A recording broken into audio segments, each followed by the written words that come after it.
The scanner beeped 3 times and knew they had found something big. He leaned forward in his captain's chair, watching the screen show a massive shape floating in the darkness. The void sector had always been empty, just dead space where old civilizations used to exist. No one came here anymore. No one except salvage crews looking for scraps to sell. "Captain, you need to see this," said from the pilot's seat. Her hands moved across the controls, bringing up a better image. What appeared on screen made everyone in the small bridge go quiet.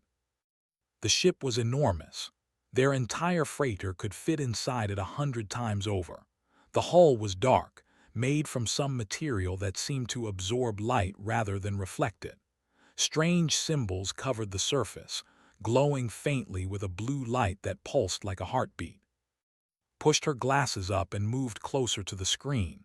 She was there, the one who understood old things and dead languages. "I have never seen anything like this," she whispered. "These markings are not in any database. This ship is old, really old." The engineer was already checking the ship's readings. "The power signature is weird. It is like the ship is asleep, not dead. Everything is in standby mode." "How is that possible?" asked. The security officer stood with his arms crossed, always suspicious of things that seemed too good to be true. Ships this old should be cold and empty.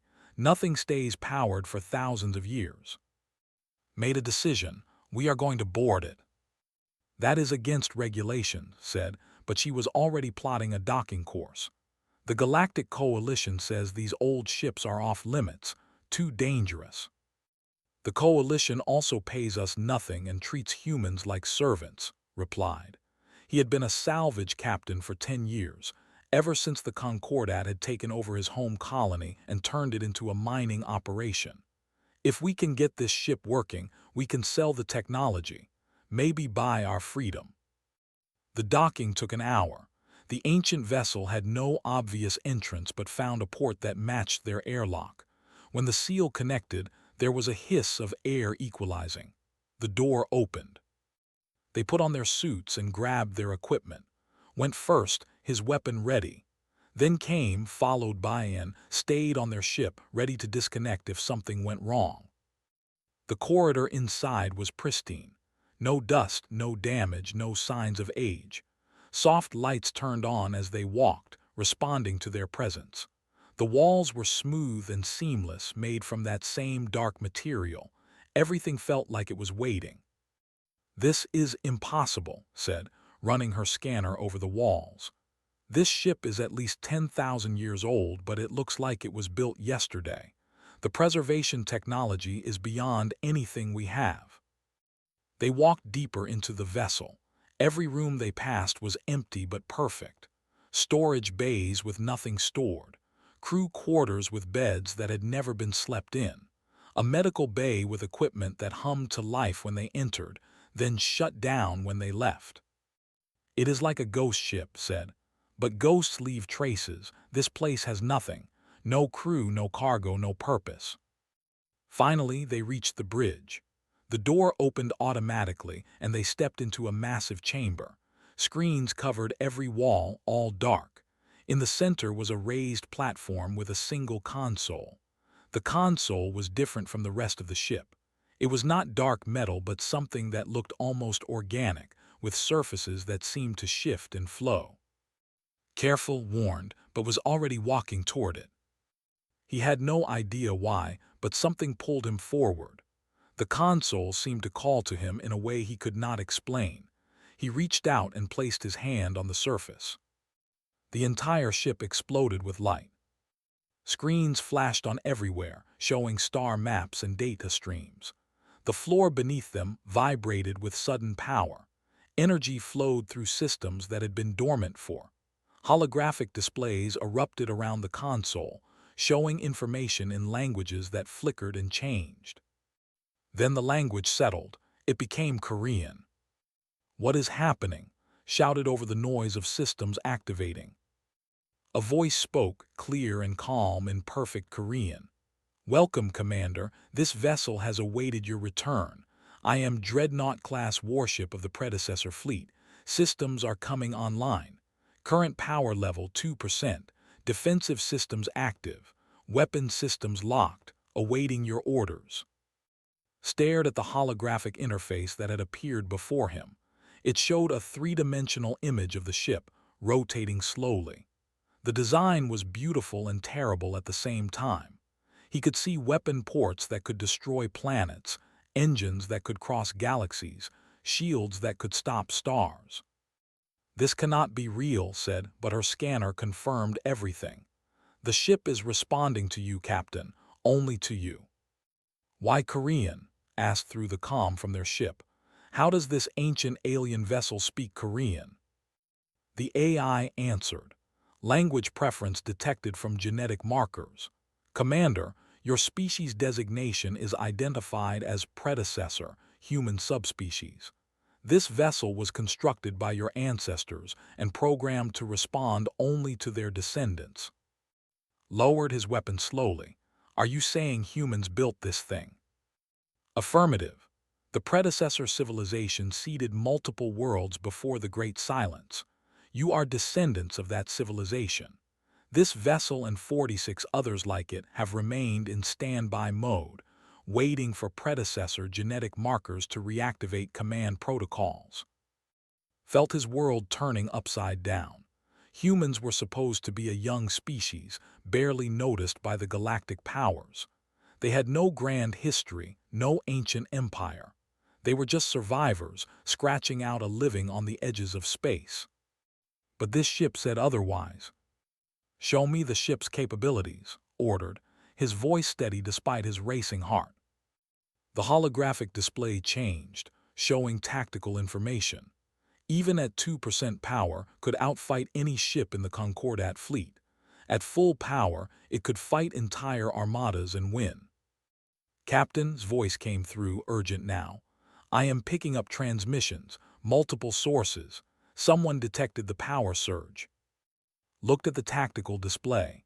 Red markers appeared, showing ships approaching their position. Lots of ships. He said, testing the name, "Can you defend us?" "Affirmative, Commander. Defensive systems are optimal.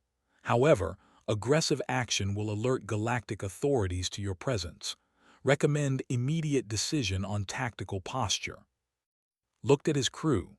They were just salvagers, simple people trying to survive. But now they stood on the bridge of the most powerful ship in the galaxy, and the whole universe was about to notice. "Get everyone back to our ship," ordered. "We need to think about this." But even as he said it, he knew there was no going back. The moment he touched that console, everything had changed. For him, for his crew, and for every human in the galaxy.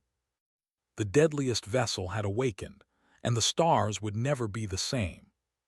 Could not sleep. He sat in his small cabin on their freighter, but his mind was still on, still seeing those holographic displays showing impossible power. 3 days had passed since they had boarded the ancient vessel, and everything had changed. The approaching ships had turned out to be a patrol. When they detected the power surge, they came to investigate. Had cloaked itself instantly, hiding from their sensors like it was the easiest thing in the world. The patrol had circled the area for 6 hours before giving up and leaving. But the secret would not last, knew that. He stood and walked to the bridge, was there as always. She never seemed to sleep either these days. "Captain," she said when he entered, "wants to see you. He has been working on something." Found the engineer in his power core chamber. The room was massive, filled with structures that looked like frozen lightning, glowing with soft blue energy. Had set up his equipment everywhere, trying to understand technology that was 10,000 years more advanced than anything humanity currently used. "Captain, look at this," said, his eyes bright with excitement and fear. "I have been running calculations. This power core, even at 2%, generates more energy than our entire home fleet. Our biggest warships, our space stations, everything combined. And this is barely awake." "What happens at full power?" asked. "At full power," laughed, but there was no humor in it. "At full power, this single ship could probably destroy a star. I am not joking. The energy output would be enough to destabilize stellar cores. Felt cold. That is too much power for anyone to have. Yes, agreed. But we have it now. The question is what we do with it. Called them to the bridge an hour later. She had been working with database, trying to translate and understand the historical records. What she found was devastating. Sit down, she told them when everyone had gathered. Even was there, his usual suspicious expression replaced with something that looked like shock. Activated a holographic display.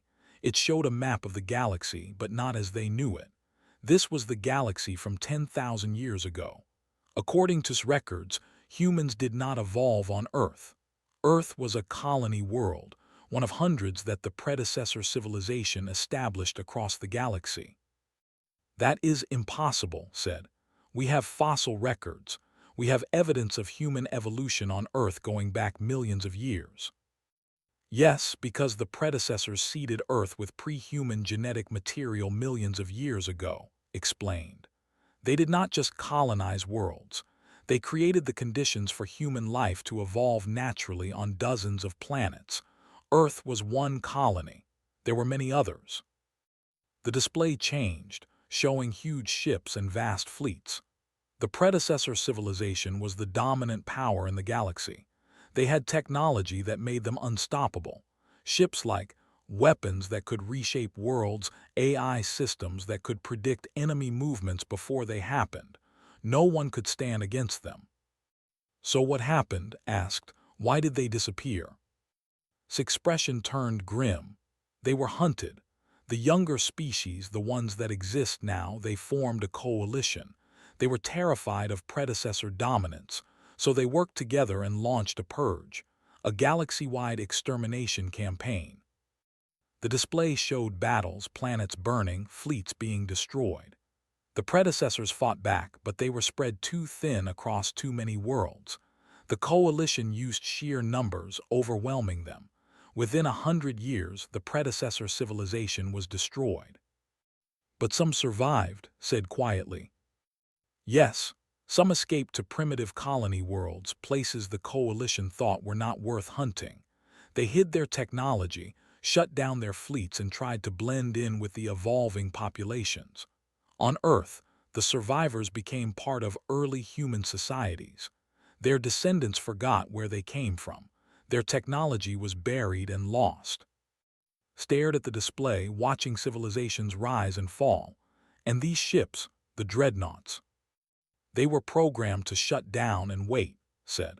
And the other dreadnoughts have artificial intelligence designed to recognize predecessor genetics. They have been waiting for 10,000 years for a human to touch them and wake them up, waiting for the day when humans would reclaim their place.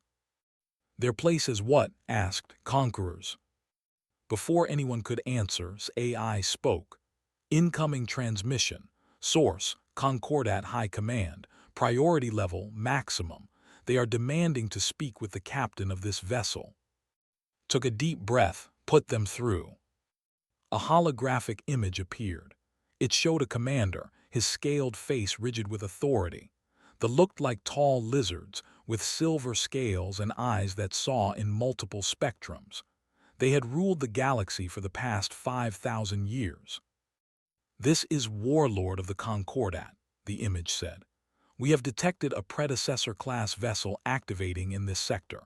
You are ordered to surrender the vessel immediately and submit to Concordat authority. Failure to comply will result in your arrest and the destruction of the vessel. Felt his crew looking at him. This vessel is under human command. We are not surrendering anything. His eyes narrowed. Human. You claim ownership based on what? Ancient history. The predecessor menace was eliminated 10 ago. Their weapons are forbidden technology. If you do not surrender, we will consider this an act of war against the entire galactic community. War, felt anger rising. Your people treat humans like slaves. You mine our worlds, take our resources, and give us nothing in return. And now you threaten war because we found something that belongs to our ancestors. Your ancestors were tyrants, said coldly. They ruled through fear and overwhelming force. The galaxy is better without them. Surrender the vessel within 24 hours or face the consequences. The transmission ended. Silence filled the bridge. Then spoke, his voice hard. My family was killed in a mining operation. They called it an accident, said the tunnel collapse was not their fault. But I was there. I saw them cut corners on safety, saw them work people to death because human lives meant nothing to them. He looked at, I say we fight. With one ship, asked, they have thousands. How many other predecessor vessels are there? Asked. 47 Dreadnought-class vessels are currently in standby mode throughout the galaxy. Locations are logged in my database. And if those ships were activated, probability analysis suggests that 47 dreadnoughts at full operational capacity could defeat current galactic military forces with 97% certainty. Whistled softly, so we could actually win. Winning is not the question, said. The question is whether we should. The predecessors ruled through force. Is that what we want to become? Looked at each of his crew. They were just salvagers, people trying to survive in a galaxy that looked down on humans. But now they had the power to change everything. We have 24 hours, he said finally. Let us use that time to figure out who we want to be. But even as he spoke, sensors detected movement. Ships were gathering at the edge of the sector, lots of ships. The Concordat was not waiting 24 hours. They were coming now. Looked at the tactical display showing hundreds of red markers approaching their position. His hand moved to the command console, the same console that had awakened this ancient vessel. All crew to stations, he ordered. Bring defensive systems online. Affirmative, Commander, preparing for combat. The deadliest vessel in the galaxy was about to show the universe why the predecessors had been feared. And a simple salvage captain was about to make a choice that would echo across the stars. The awakening was complete. Now came the test. 200 warships dropped out of hyperspace at the edge of the void sector. They formed a perfect blockade pattern, surrounding the area where floated. Watched them on the tactical display, each red marker representing firepower that could level cities. That is the entire Fourth Fleet, said, her voice tight. They are not here to negotiate. Warlord's face appeared on the main screen again. Behind him could see the bridge of a massive battlecruiser filled with officers working at their stations. This is your final warning, human. Surrender the predecessor vessel or we will take it by force. You have 1 hour. Looked at his crew. They had spent the last 6 hours preparing, learning systems, trying to understand weapons that had not been fired in 10,000 years, had managed to bring power levels up to 5%. It did not sound like much, but the engineer had assured him it was enough. Said, if they attack, can we defend ourselves? Affirmative, Commander. Current power levels are sufficient for defensive operations. However, I must inform you that engaging forces will result in casualties. Recommend considering diplomatic solutions. They have been our diplomats for 100 years, said bitterly. Diplomacy means humans bow and obey. I am done bowing. Was still studying the historical records, her face pale. Captain, I found something else. The predecessors did not just rule through force. They were not good people. The records show conquered species, worlds stripped for resources, populations enslaved. The coalition that destroyed them had reasons.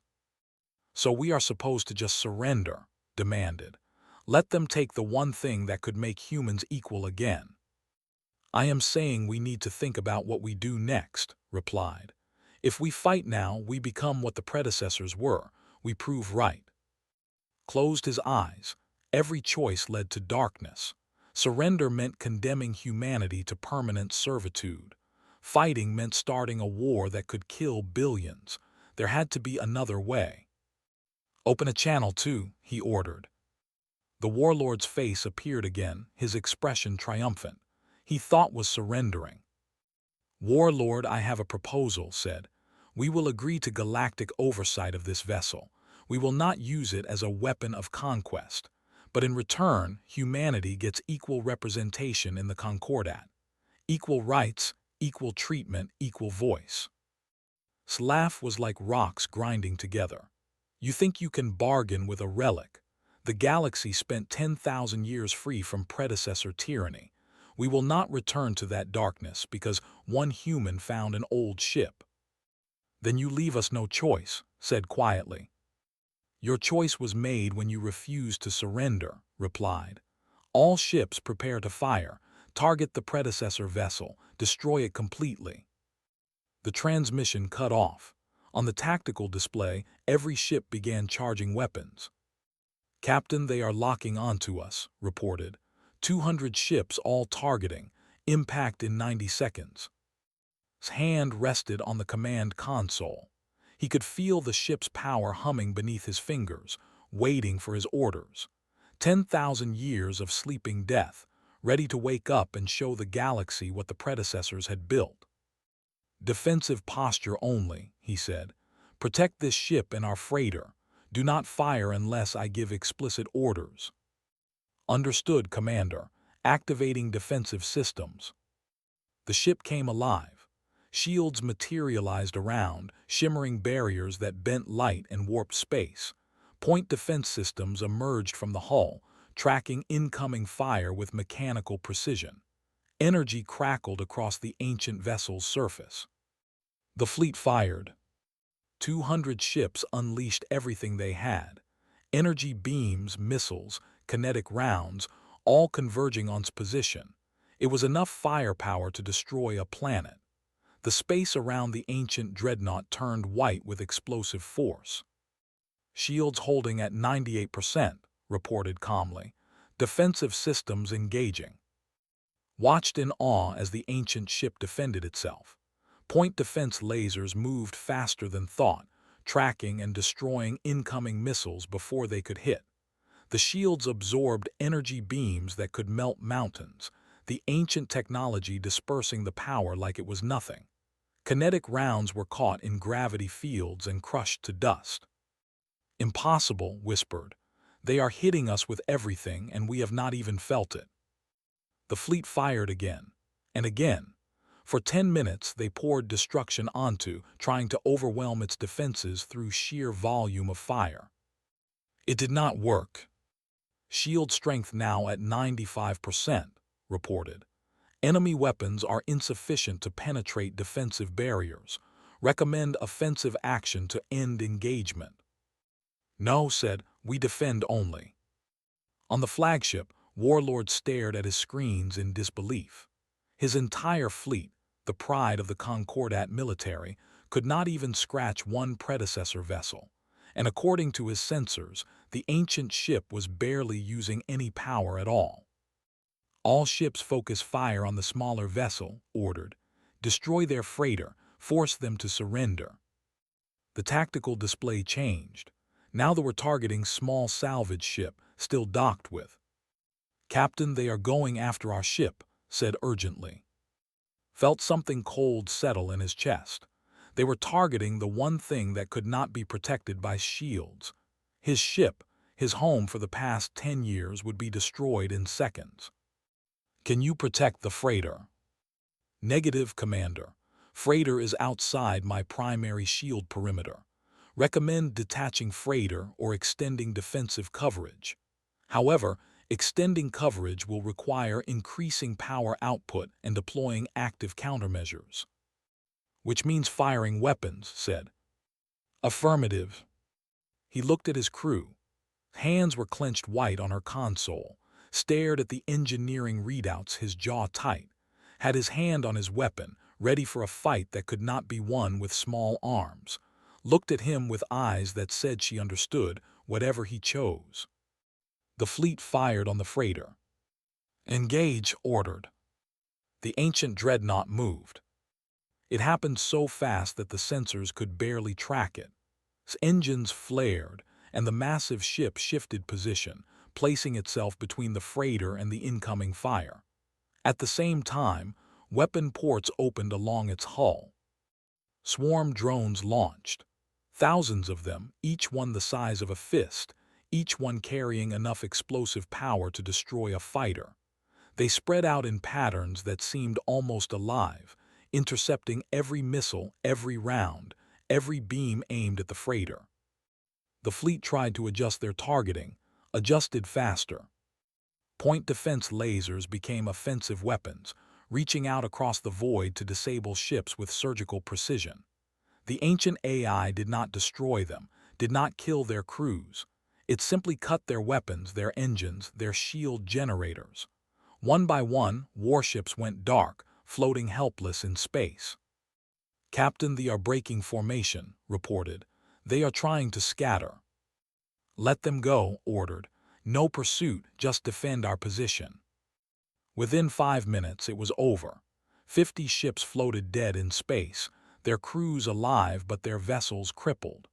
The rest of the fleet had retreated to a safe distance, too afraid to attack again but unwilling to flee completely. His face appeared on the screen again. The warlord looked old suddenly, his scales dull with shock. What are you?" "We are humans," said quietly. "And this is our heritage.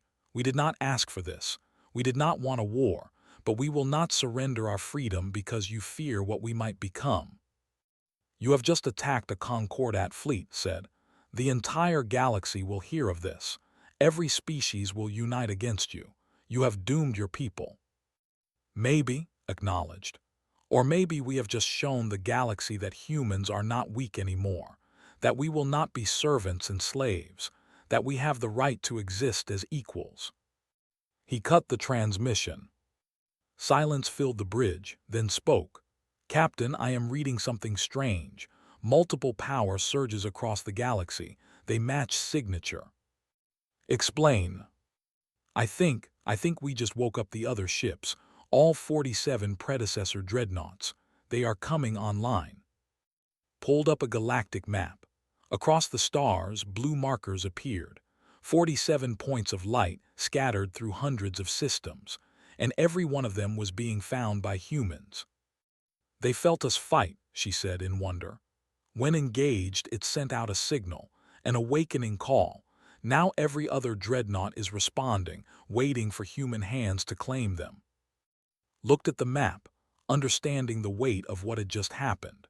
Humanity had just gone from powerless to the strongest force in the galaxy, and every species out there was about to know it.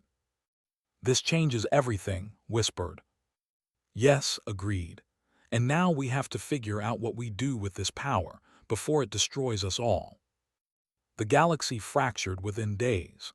News of the awakened predecessor vessels spread faster than light, carried on every communication channel, every news feed, every frightened transmission between worlds.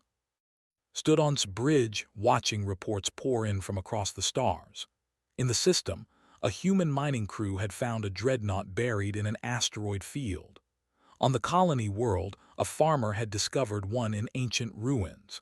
In deep space, on forgotten outposts, in abandoned sectors, humans were finding the sleeping giants and waking them with a touch. 47 ships, 47 captains, all human, all suddenly commanding vessels that could reshape the balance of galactic power. "Captain, we are receiving a transmission," said. "It is from another predecessor vessel. They want to talk." The holographic display showed a woman, older than, with scars on her face and hard eyes. "I am captain of the dreadnought. Are you the one who woke them all up?" "Yes," replied. "I am captain of. When we fought the fleet, it triggered something, a signal. A signal that said the time for hiding was over, finished. I have been working in the mines for 20 years. 20 years of breaking my back while they got rich off our labor. Now I have a ship that could turn there to glass. Feels good." Heard the edge in her voice, the anger that matched what he sometimes felt. "What are you going to do with it?" "That depends on what we all decide," said. "You started this. You are the first captain. I think we need to meet, all of us." Over the next week, 47 predecessor dreadnoughts gathered in the void sector. It was the largest assembly of military power the galaxy had seen in 10,000 years. Each ship was commanded by a human who had lived under Concordat rule, who knew what it meant to be treated as lesser beings. They held a council, 47 captains, 47 stories of oppression and survival. Some wanted revenge. Others wanted isolation, to take their ships and disappear where no one could threaten humanity again. A few, wanted something harder to define. Not war, but not submission either. "We should find the predecessor," suggested during one of their meetings. "This database has coordinates. If there are answers to who we are and what happened, they will be there." "Why look backward?" asked. "We have the power to look forward, to take back what was stolen from us." "Because if we do not understand our past, we will repeat it," said. "The predecessors ruled through fear. Look what happened to them. I do not want humanity to make the same mistake." They voted. 25 captains agreed to go to the 22 wanted to stay behind, defending human colonies and preparing for the war they knew was coming. The Concordat had mobilized their full military. Other species were choosing sides. The galaxy was preparing for a conflict that could burn entire sectors. Led the fleet to the coordinates.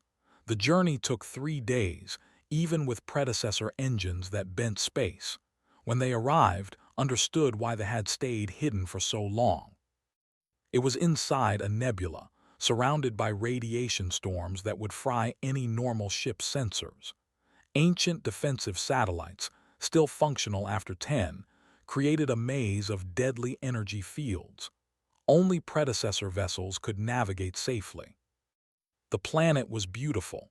3 moons, vast oceans, continents covered in ruins that had once been cities. But it was not abandoned. "Captain, I am reading massive structures on the surface," reported. "They are powered, active, and there are people, thousands of them, all in stasis pods." The predecessors had not all died. Some had fled here to there and hidden in suspended animation, waiting for the day when it would be safe to wake up. "Can we revive them?" asked. "Affirmative, Commander. However, I must warn you that these individuals have been in stasis for 10,000 years. They are from a different era, a different culture. Their awakening may have unpredictable consequences." Looked at, she nodded slowly. "We need to know, we need to understand who they were." They landed on the planet and entered the stasis facility. Row after row of pods, each one containing a person frozen in time. Soldiers, scientists, civilians. All predecessor, all human, all trapped between life and death. Found the command center and activated the revival sequence. The first pod opened with a hiss of escaping gas. Inside, a man sat up slowly, his eyes adjusting to light he had not seen in 10,000 years. He looked at and the others at their simple clothes and rough appearance. Then he spoke in a language that translated. "What? What happened? Where is the fleet? Are we winning the war?" "The war ended 10,000 years ago," said gently. "The predecessors lost. Most died. Some escaped to primitive colony worlds. We are their descendants." The man stared at him in shock. Then his expression hardened. "Descendants, you look weak, soft. Where are your combat enhancements, your neural links? You are barely even human." More pods were opening, more predecessors waking up, and all of them had the same reaction: disappointment, disgust. The modern humans did not match their standards. One of them, a tall man with cold eyes and military bearing, stepped forward. "I am Commander, Strategic Fleet Operations. If the war is over and we lost, then we must rebuild, rearm, reclaim what was taken from us." "The galaxy has moved on," tried to explain. "There is a new order now, species living together mostly in peace." "Peace built on our graves," said. "Peace built on the extermination of our civilization. That is not peace, that is surrender." He looked at, "You woke the dreadnoughts, good.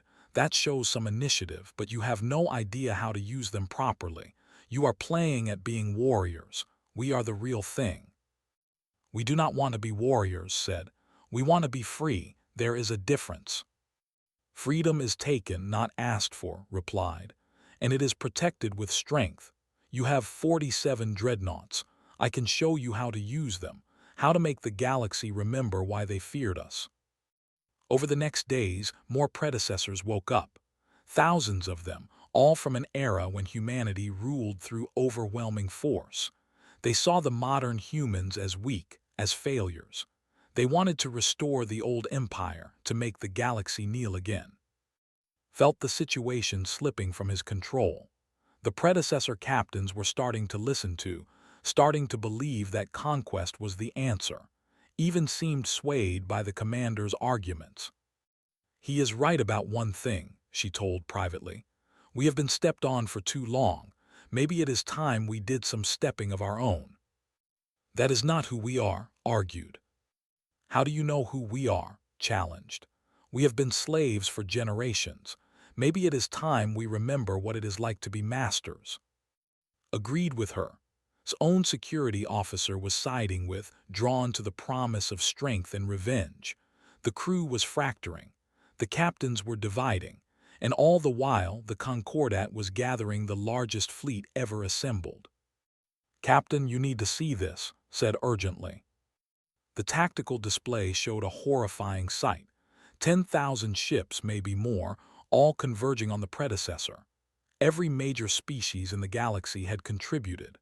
The species that normally hated each other, all united by one goal, stopping the predecessors from rising again. And they had brought their ultimate weapon, a star-killer device capable of destabilizing the system's sun. If they could not defeat the predecessors in battle, they would simply erase them from existence. How long until they arrive? Asked. 3 days, replied. I estimate their fleet has sufficient firepower to challenge our dreadnoughts. Additionally, their Starkiller device will make this system uninhabitable within 1 hour of activation. Commander smiled when he heard the news. Good. Finally, a real fight. Let them come. We will show them what predecessor military doctrine really means. We will destroy their fleet and then move on to their. That will start a war that could last centuries, protested. Billions will die. Billions died when they exterminated our civilization, replied coldly. Now it is their turn to suffer. Looked at the gathered predecessors, at the captains who were starting to follow, at the future spiraling toward darkness. He had woken hopping to find freedom for humanity. Instead, he had unleashed something that could destroy the galaxy. 3 days until the largest fleet ever assembled arrived. 3 days to figure out how to stop a war 10,000 years in the making.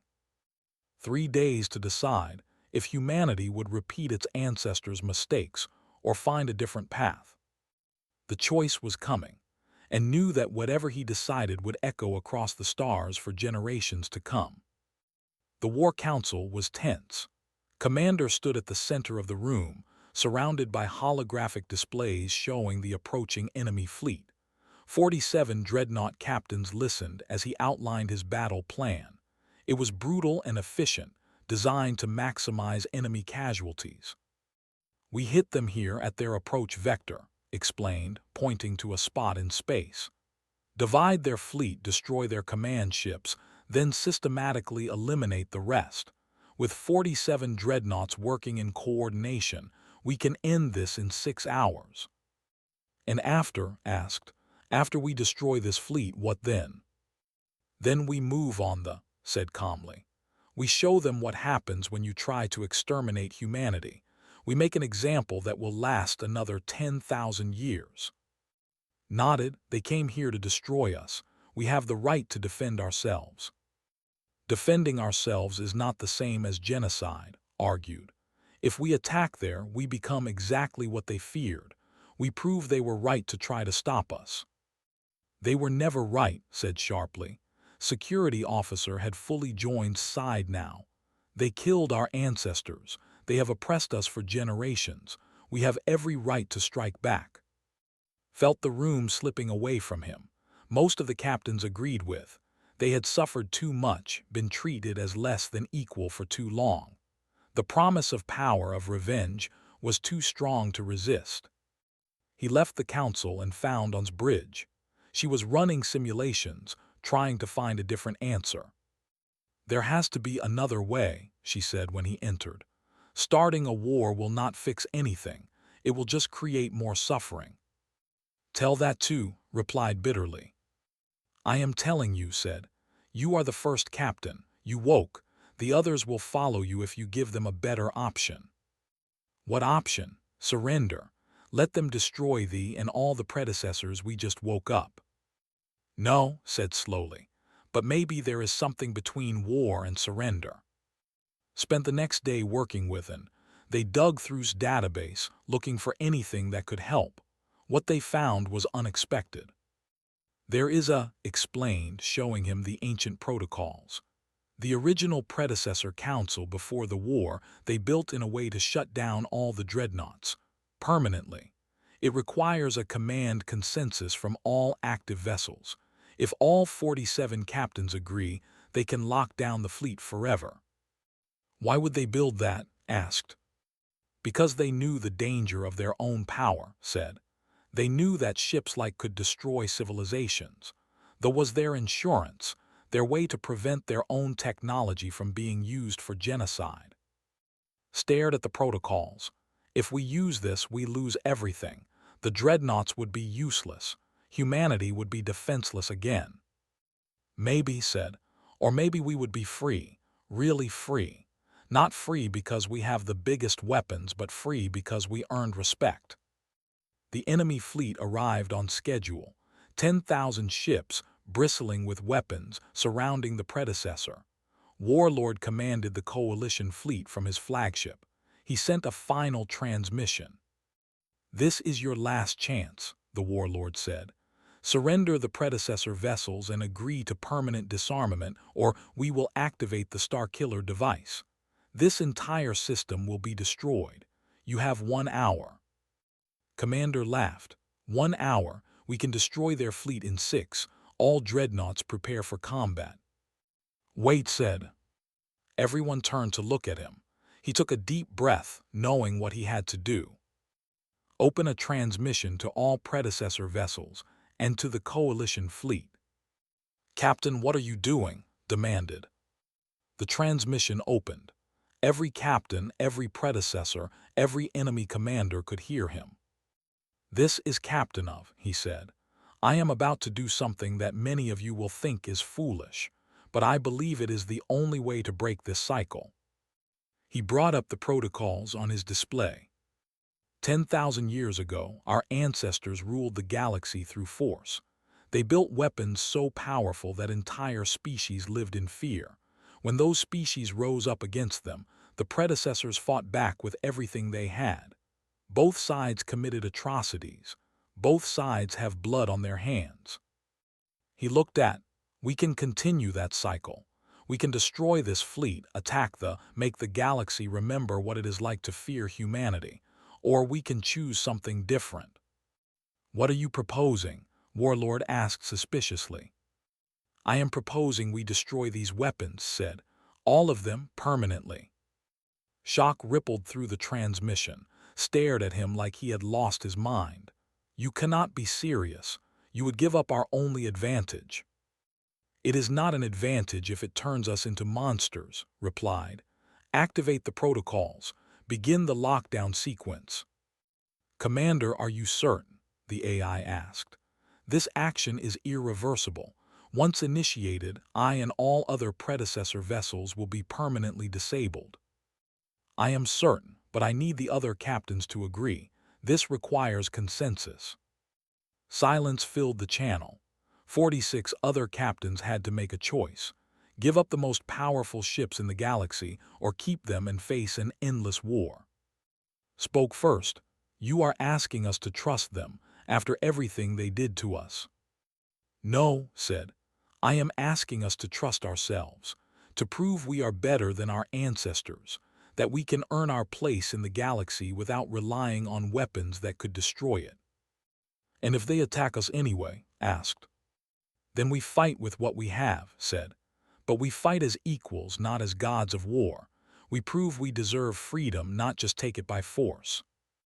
Minutes passed, then slowly Captain started to respond. This is Captain of I vote yes, lock down the dreadnoughts. Captain of yes, I am tired of fighting. Captain Bora of yes.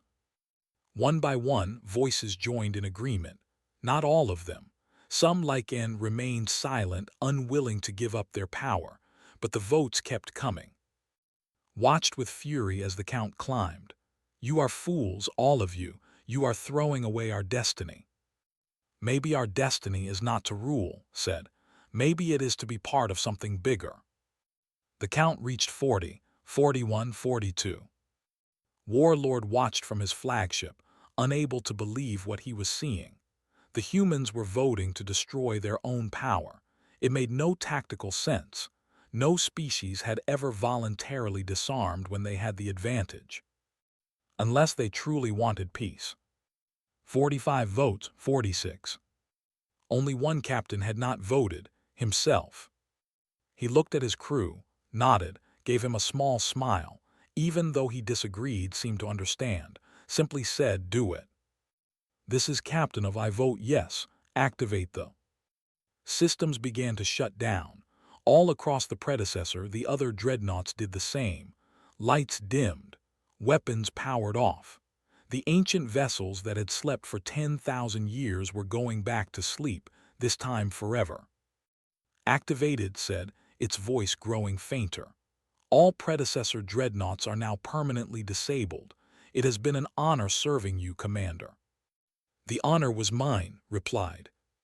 The bridge went dark. Emergency lights flickered on. Around them, the most powerful ship in the galaxy became nothing more than a museum piece, a reminder of what had been and what could have been. On his flagship, Warlord stared at the tactical display. All 47 predecessor vessels showed as inactive, dead. The humans had actually done it. They had given up the power to rule the galaxy. Warlord, what are your orders? His second-in-command asked. The humans are defenseless now. We could destroy them easily. Was quiet for a long time. Then he said, stand down, deactivate the Starkiller device. Sorry. They just showed more courage and wisdom than our entire coalition, said. If we attack them now, we prove we are exactly what they thought we were, tyrants who only respect force. He opened a transmission to, Captain, you have done something I did not think possible. You have earned the Concordat's respect. We will stand down, and we will discuss terms for humanity's equal representation in galactic affairs. Felt relief wash over him. It had worked. Against all odds, it had worked. But not everyone was happy. Commander stood in the darkened bridge, his face twisted with rage. You have doomed us all. When the next threat comes, when the next enemy rises, we will have nothing to defend ourselves with. We will have ourselves, said. Our courage, our ingenuity, our willingness to stand for what is right, that is enough. Turned and walked away, heading back to his stasis pod. Many of the other predecessors followed him, choosing sleep over a galaxy they no longer understood. But some stayed. They wanted to see this new future, this galaxy where humans earned their place through merit, not fear. Weeks later, stood in the Galactic Council chambers for the first time. Humanity had been granted full membership in the Concordat, with all the rights and responsibilities that came with it. It was not perfect. There were still those who distrusted humans, who remembered the predecessor empire. But it was a beginning. Stood beside him, now serving as humanity's chief ambassador. Do you think we made the right choice? She asked. Looked at the assembled species, at the galaxy that had once been ruled by his ancestors through fear, now opening to humans through respect. I think we made the only choice we could live with, he said. Somewhere in the void sector, floated silent and dark. The deadliest vessel in the galaxy had become a monument, a reminder of the day humanity chose peace over power, wisdom over war. And in that silence, in that stillness, there was hope. The galaxy had learned that the most dangerous weapon was not the one that could destroy worlds, but the one that was never used, and humanity had shown they could be trusted with that knowledge. It was not the ending anyone expected, but it was the one that mattered.